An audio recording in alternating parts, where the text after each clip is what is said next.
I went to my first Migrant Hotel protest outside a Migrant Hotel here in Bournemouth at the Chine Hotel in Boscombe, a big old Victorian hotel, which is now a migrant hotel. Now, obviously, these protests are going to be going on all over the country now. It's going to be growing. It's every week now outside all of the so-called migrant hotels. Yeah, so Friday, I mean, I've been to lots of protests, but over the years, but I wasn't quite sure what to expect at this one. It was advertised as a peaceful protest, and I suppose it largely was.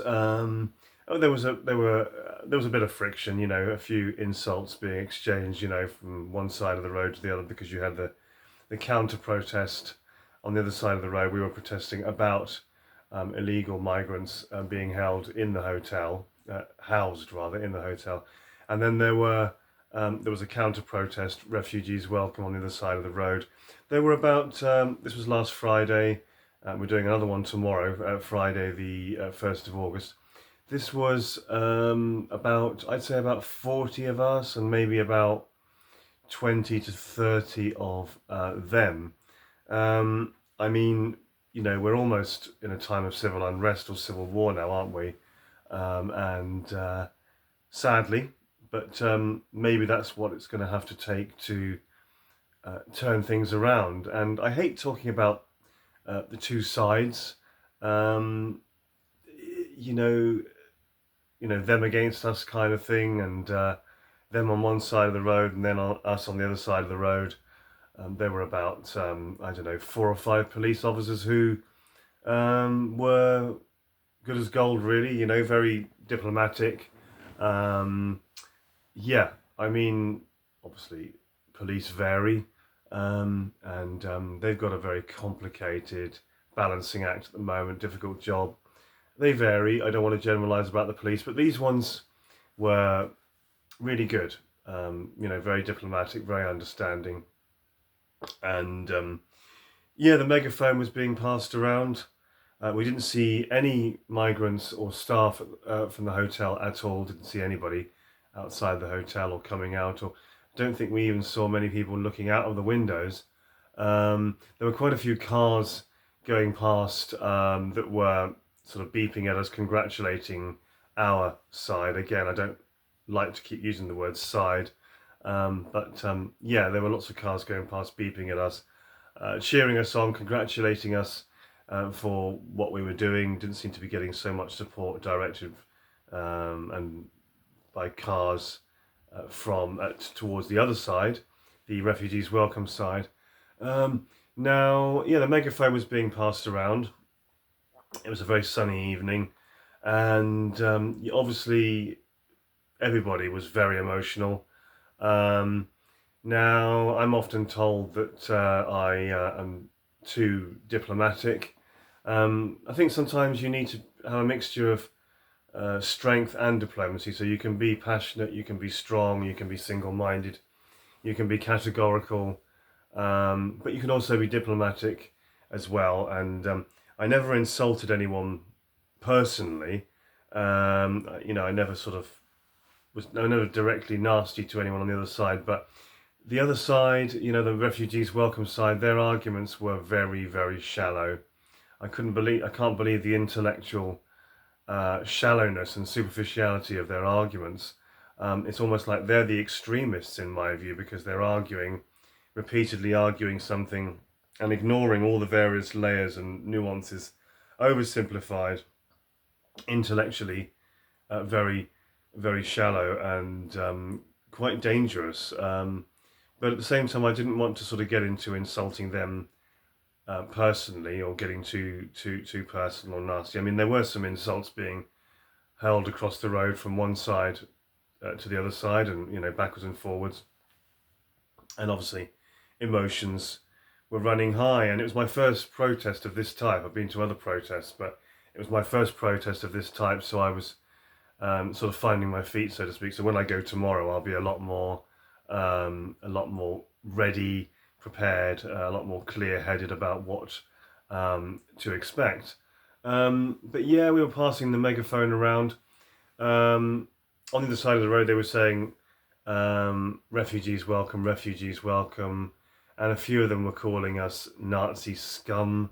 I can't believe that people are using those terms. Um, just, it's more than unbelievable. It's obscenely unbelievable to call ordinary people, an ordinary cross section of the public with worries and concerns, Nazi scum. And I said through the megaphone, the megaphone was being passed around, and there were a few things I said during that 90 minutes repeatedly, over and over. And one of them was, you need to check out the definition of the words Nazi, fascist, and racist. Please check out the definition of those words, because you're brandishing them around irresponsibly and inappropriately. So can we just check the definition, please, of Nazi, fascist, and of racist? I hate the way they brandish those words around. I can't believe it. Because a lot of these people are very educated people. They're people from various walks of life, and yet the shallowness of their arguments and the intellectual shallowness of what they're saying is, to me, is extremism. So yeah, we were getting Nazi scum, and they were saying, refugees welcome, refugees welcome. And so yeah, I was saying about that, and I was saying, yeah, well, maybe fair enough, refugees welcome, fair enough, within reason, within sensible numbers, quotas, figures. Not this. We've got endless chaos now. There are no limits, no quotas, no figures. It's just endless chaos of random illegal people just flooding in, and it's getting worse and worse by the week. So yeah, I mean, these protests are going to go on now week by week, aren't they? And it's going to grow outside so-called migrant hotels all over the country. And the other thing I was repeating through the megaphone was, how is this helping the countries they're coming from? How is this helping or having any impact on the issues in the countries that they're coming from, or what they're escaping from? How is this helping those countries? How is this getting to the root of any of the actual real issues? If everybody just comes here, how is that helping these countries, and how is that fair on the people that are already here, that are forced to absorb this? You might say the indigenous population of England, Scotland, Ireland, Wales, who are having to absorb this, being forced to absorb these huge swathes, limitless, quotaless, chaotic swathes of random people. We don't know their identity, they're illegal. They're obviously a random mixture of people. We don't know what their intentions are, what their backgrounds are, even if most of them are good or normal or coming here to work. It's still too much, and they must all be, nearly all of them, the overwhelming majority, apart from a few, I'd say, really genuinely desperate cases, or maybe a strict quota of people that we can take in per year, the vast majority of them need to be immediately deported, humanely, of course, yeah, because we don't want to be dehumanizing. There's a tendency to dehumanize these people. This is not about race or xenophobia or nationality or race. This is about numbers. This is about lack of government policy. It's so corrupt. There are no limits, no quotas.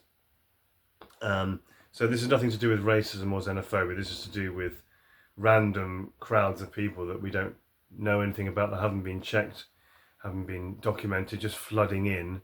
And I kept shouting through the megaphone as well. Well, not shouting, but certainly raising my voice. What about the welfare and the well-being, the human rights of people that are already here? Human rights and welfare works human rights works both ways, on both sides. What about the welfare and the rights of people that are already here, the indigenous British population that are forced to absorb this? What about their well-being and their welfare? It works both ways, because a lot of the people on the other side of the road, the refugees welcome crowd, are just talking about they seem to be focusing on and emphasizing, giving much more attention and energy to the welfare and the human rights of the people coming in, but not an equal amount or not the same amount of attention to and interest in the welfare and the well-being and the human rights of people that are already here, that are forced to absorb this in this country. So yeah, it's very shallow, very one-sided. Lots of insults being shouted across the road at one point by, I'd say, probably a minority of the crowd on each side.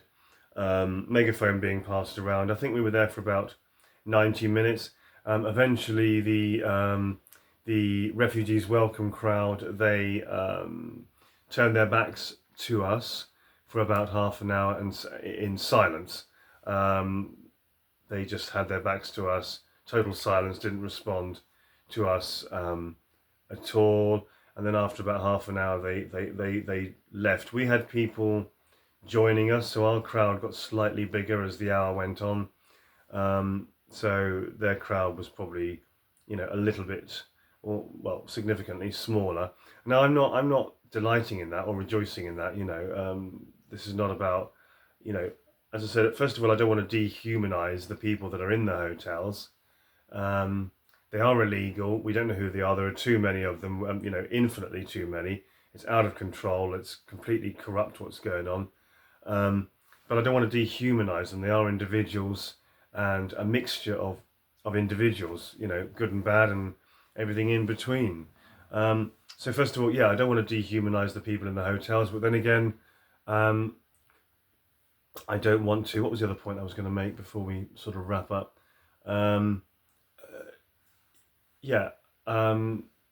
The refugees welcome crowd were smaller than our crowd, and we seem to be getting more support. But again, I'm not sort of relishing, I don't want this to turn into some nasty sort of tribal civil war between the two sides. We have to be tough. Yes, we have to have backbone. We have to have self-belief. We have to believe that we can turn this around and change things. We have to be very firm and categorical in what we're saying to fight this darkness. But at the same time, we don't want it to get nasty.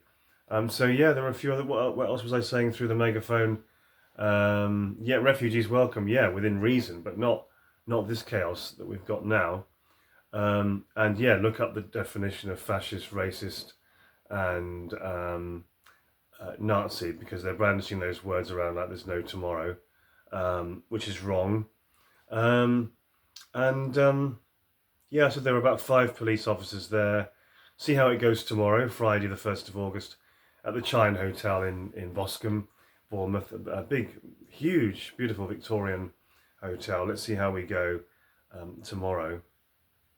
So I'm still quite new to this, although I've been involved in activism and protests for a long time. At least tomorrow I'll know more what to expect. I was calling through the megaphone as well, saying, even if they were all playing devil's advocate, even if they were all lovely, hard-working, honest people that love this country and respect this country, even if they were all lovely people, it's still way too much. It's still too much. It's chaos. What other points did I make through the megaphone? Just to wrap up. I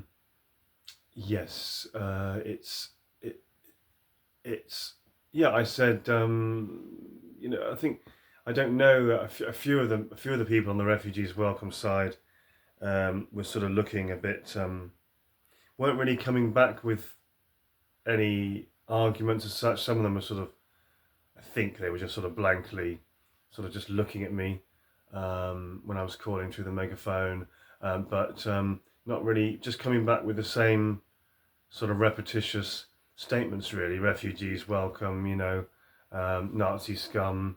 I don't think Nazi scum was said too much, yes, it's the other point I made through the megaphone about foreign criminals. Of course there were going to be some bad eggs, there's going to be some dodgy people amongst those guys, of course. They're a mixture, a random mixture. But yeah, we've got enough of our own. I kept saying we've got enough of our own problems, our own criminals, enough of our own scum, without importing random, vast, endless, limitless swathes of people from other countries that are similar, without bringing loads of similar in all the time. We've got enough of our own to deal with. So that was another point I made. Yeah, of course we've got, white British people can do terrible things. We've got, obviously, sexual crimes, for example. We've got plenty of those amongst our own white British population. So we're not dehumanising these guys, although they do come from Muslim countries, from developing countries, from countries where women don't have the same status. That's true. Of course it is. Absolutely true. But at the same time, yeah, of course, we have our own criminals. We have enough of our own dodgy people, enough of our own problems, without bringing random swathes of similar in from goodness knows which countries. Chaos, and it's so corrupt. So yeah, be there tomorrow at the Chine Hotel in Boscombe, Bournemouth, if you're in the region. 6 o'clock tomorrow, Friday the 1st of August. Chine Hotel, Boscombe Spa Road, Boscombe, Bournemouth, 6 o'clock. That's Friday the 1st of August. And yes, so yeah, I'll do a video when I'm down there tomorrow, see how it goes tomorrow, and we shall keep fighting, keep pushing back, and we will overcome this. They say it's darkest, don't they, before it gets light.